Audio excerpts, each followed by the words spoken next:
Galit si Coach Tim Cone sa ginawa ng Converge sa huli kahit panalo na. Intensyon talaga ni 1GDL na asarin si Coach Tim. Tara, kwentuhan!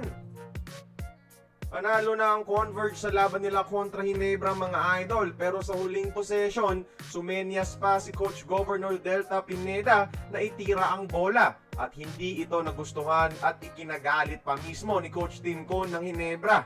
Talo na nga sila, di pa binigyan ng magandang sportsmanship ng Converge.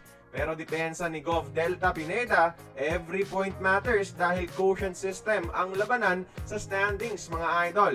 Pero alam nyo ba, intention din talaga ito ni 1GDL.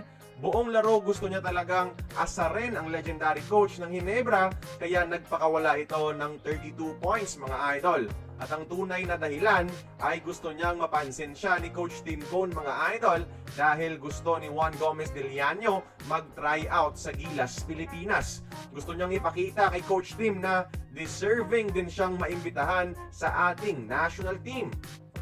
At bakit naman hindi no? Si 1GDL ay ang best rookie ngayon sa PBA at parang superstar na ang laruan.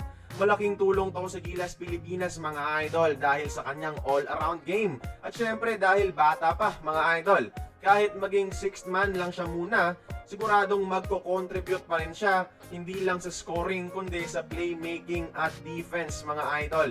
Problema kasi ng Gilas sa kanilang second unit ay wala ng true point guard na kayang magmando at facilitate ng opensa, na kayang gumawa ng plays sa mga kakampi. At yan ang maitadala ng isang Juan Gomez de Liano mga idol. Maliban din kasi sa PBA, maganda rin yung international resume ni Juan Gomez.